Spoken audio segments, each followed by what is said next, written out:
T20 world cup के मामले में बांग्लादेश की हर दरख्वास्त पर आईसीसी का इनकार। भारतीय मीडिया के मुताबिक आईसीसी की जानिब से बांग्लादेश के खिलाफ एक्शन लिए जाने का इम्कान है, पाबंदी भी लगाई जा सकती है। ये क्या हुआ है यार, मतलब हमें तो ये था बांग्लादेश खड़ा हो जाएगा, लेकिन बांग्लादेश रिक्वेस्ट पे रिक्वेस्ट किए जा रहा है। आज डेवलपमेंट ये हुई कि बांग्लादेश क्रिकेट बोर्ड ने आईसीसी डिस्प्यूट्स कमेटी जो है उसको चिट्ठी लिख दी है और उसमें ऑब्वियसली ये लिखा गया है कि हमारे साथ ये गलत हो रहा है, हम तो वर्ल्ड कप खेलना चाहते हैं। और दसिया ही मतलब मैंने आपको बता चुका हूं, इंडिया के खिलाफ कोई भी कंट्री नहीं खड़ी हो सकती और ना इंडिया खड़े होने देगा। ये फिर तरलो मिनटों पे आ गए, ये आ गए तरले मिनटों पे। सरकार आईसीसी इंडियन क्रिकेट काउंसिल सरकार नजरसानी करनी, ऐसे बात जोड़ के बैठे हुए। मोदी सरकार का हर कदम इस बात की गवाही देता है कि भारत के नजदीक अकलियतें एक मसला हैं जिन्हें दबाना, दीवार से लगाना बेहद जरूरी हो चुका है। मजहबी शनाख्त की बुनियाद पर खेल तक से निकाल दिया जाता है। वो शख्स जो अक़वाम मुत्तहिदा में योगा के फवाइद पर तकरीरें करता था, अपने ही मुल्क में अकलियतों के लिए सांस लेना दुश्वार बना चुका है। पाकिस्तान की गेम्स तो इंडिया में हो ही नहीं रही, वो तो श्रीलंका में होंगी। जी जी, तो इसलिए आपका तो प्रॉब्लम नहीं है। हाँ। प्रॉब्लम तो बांग्लादेश का बना है जो कहता है कि हमारी गेम्स भी आप श्रीलंका में करें, हमें भी सिक्योरिटी थ्रेट है। तो इंडिया ने और आईसीसी ने आपकी प्रॉब्लम्स जो है उसको तस्लीम कर लिया, इसलिए आपको श्रीलंका में कहा कि आप खेल लें। मगर बांग्लादेश की जो इश्यू है उसको नहीं वो एक्सेप्ट कर रहे। अच्छा, अब मैं आपको बताऊं जो मेरा मौक़िफ़ है कि मेरा ये ख्याल है कि बांग्लादेश ने ना पत्ते सही नहीं खेले। मतलब आपने लास्ट वीडियो में बोला कि पाकिस्तान को बाइकआउट करना चाहिए, मोहसिन नकवी को करना चाहिए बाइकआउट। और भाई एक बंदा अकड़ दिखा रहा है, बांग्लादेश ने दिखाई अकड़ इंडिया को। मैंने कहा था ये अपने पांव पे खुद कुल्हाड़ी मार बैठे हैं। इनने अकड़ दिखाई इंडिया को, अकड़ दिखा के इन्हें बाइकआउट किया। बाइकआउट करने के बाद तगड़े मिनट पे आ गए हैं, प्लीज हमारे जो फैसले पर नजरसानी किया जाए। हम आपसे दोबारा रिक्वेस्ट कर रहे हैं, हमें सिक्योरिटी थ्रेट है इंडिया में, हमें अल्लाह का नाम है, हमें जो माफ कर दिए जाए और हमारे मैचेस पे जो श्रीलंका करा दे, अल्लाह का नाम है, मेहरबानी फरमाइएगा। और हाथ जोड़ के माफी मांग रहे हैं बांग्लादेश वाले। इनने क्या खड़ा हो इंडिया के खिलाफ?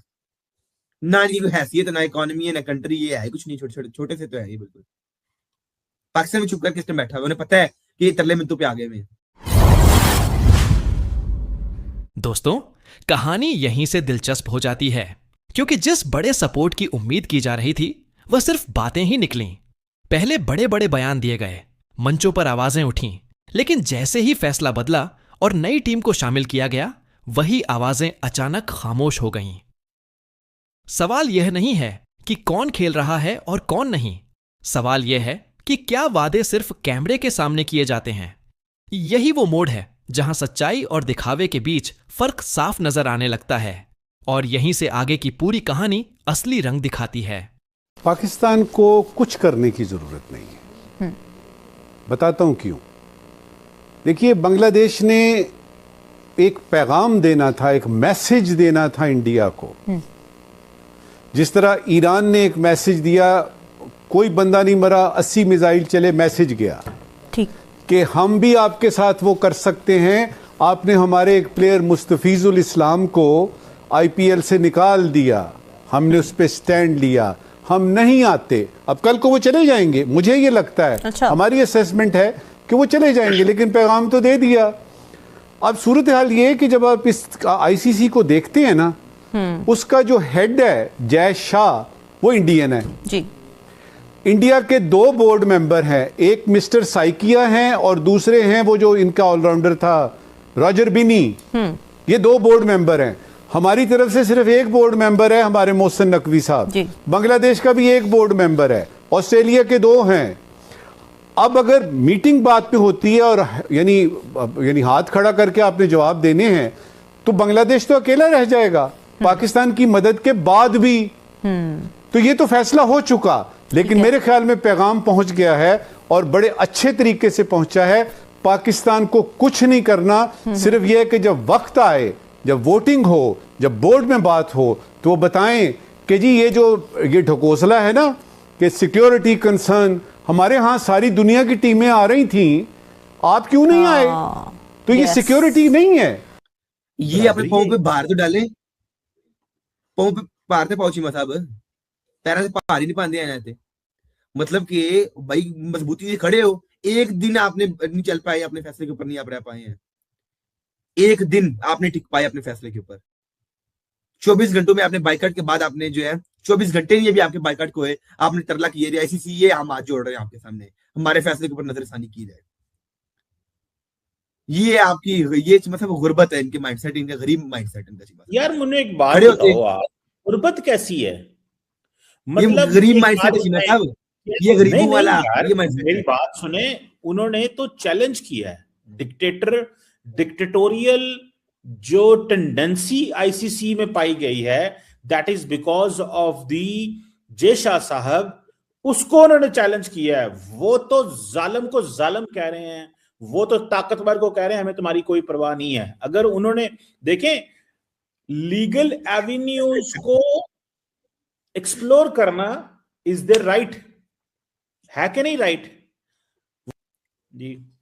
भाई आईसीसी मैं आपको बता देता हूँ, पहले आपने क्या जी ओ आईसीसी ऐसे उंगलियां कर करके, ये आईसीसी हम तुम्हें काट देंगे, ये कर देंगे, वो कर देंगे, तुम तैयार रहो, हम तुम पर मिसाइल चला दे। कोई पता नहीं अभी बांग्लादेश कह रहे हैं मिसाइल चला देंगे, हम मुस्तफिजुर रहमान की गोला बना के फेंकेंगे आपके ऊपर। बाद में जब बढ़ के मार मुर के बाइकआउट करके सरकार एक चांस और, ये आपका सीमा था माइंडसेट, सरकार एक चांस और दे दे हमें, इंडियन क्रिकेट काउंसिल आईसीसी आप प्लीज हमें एक चांस दे दें, हाथ जोड़ के आप उनके पाँव पड़ गया। बांग्लादेश क्रिकेट बोर्ड ने अपनी टीम भारत ना भेजने का फैसला कर लिया है और ऐसे में आईसीसी ने बांग्लादेश की जगह स्कॉटलैंड को T20 टूर्नामेंट में शामिल करने का फैसला किया है। ऐसे में अब बांग्लादेश जो है, बांग्लादेशी टीम जो है वो ऐसे में आगे क्या स्टांस लेगी, आईसीसी की जानिब से क्या फैसला किया जाएगा, क्योंकि बांग्लादेश क्रिकेट बोर्ड ने नजरसानी की दरख्वास्त भी की है। इस सारे मामले पर बात करते हैं। अब्दुल माजिद भट्टी स्पोर्ट्स तजियाकार हमारे साथ मौजूद हैं, सीनियर स्पोर्ट्स तजियाकार हैं। बहुत शुक्रिया अब्दुल माजिद भट्टी साहब आपके वक्त का। किस तरह से देख रहे हैं आप बांग्लादेश क्रिकेट बोर्ड ने जो फैसला लिया है और आईसीसी का दोहरा म्यार जो सामने खुलकर आ रहा है, किस तरह से देख रहे हैं आप? सबसे पहले तो इमरान साहब आपका शुक्रिया, जैनब आपका भी शुक्रिया। देखें मामला तो बड़ा ट्रिकी है दोस्तों। अब जरा ठंडे दिमाग से पूरे घटनाक्रम को समझना जरूरी है, क्योंकि भावनाओं से नहीं बल्कि तथ्यों से तस्वीर साफ होती है। जब हालात बदले तब कई दावे अपने आप हवा हो गए और जिन फैसलों को लेकर सबसे ज्यादा शोर मचाया गया था उन्हीं पर चुप्पी छा गई। यह पहली बार नहीं है जब रिश्तों की बात जरूरत के हिसाब से बदली हो।